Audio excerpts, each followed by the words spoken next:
Hello guys, कसे आहात? I hope तुम्ही सगळेजण छान असणार आहात.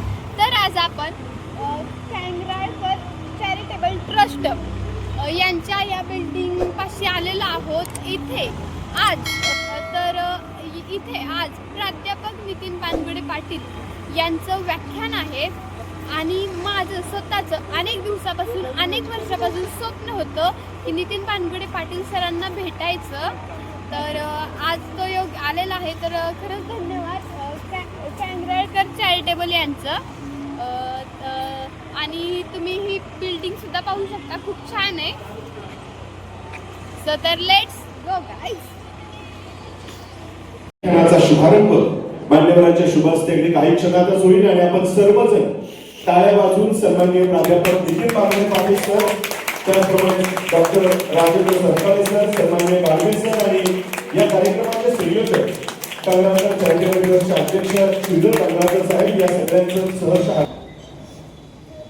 किती उंचीवर पोहोचलो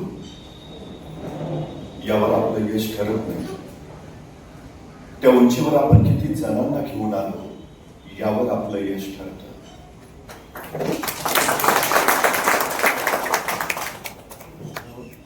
कंगराळकर बस नाम ही काफी. याची हंडी फोडा.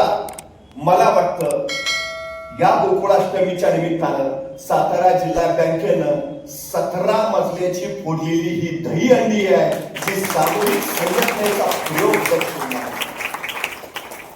हे एकट्या दुकट्याचं काम नव्हतंच, हे आपण सामूहिक दृष्ट्या केलेलं काम आहे. खरं तर सरकार साहेब, एखाद्या प्रतिसाद याचा फरक आमच्या लक्षात येत नाही. घरात प्रतिसाद दिला पाहिजे, बाहेर प्रतिक्रिया. आम्ही अडचण काय करतो, घरात प्रतिक्रिया देतो आणि बाहेर प्रतिसाद. मग घरातली माणसं आपली कशी होती?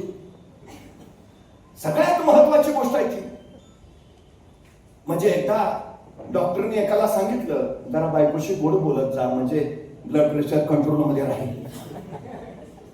अहो म्हटलं मी एवढं सगळं बघितल्यानंतर कसं वाटलं किंवा काय विचार आले मनात? एकदम पॉझिटिव्ह एनर्जी निर्माण झाली. आणि त्यांचं व्याख्यान इतकं खतरनाक होतं ना की प्रत्येक व्याख्यानाला एक टाळी तर वाजत होती पण एकदम अशी मनात एक नवीन ऊर्जा, असं एक जिद्दी मन तयार होत होतं.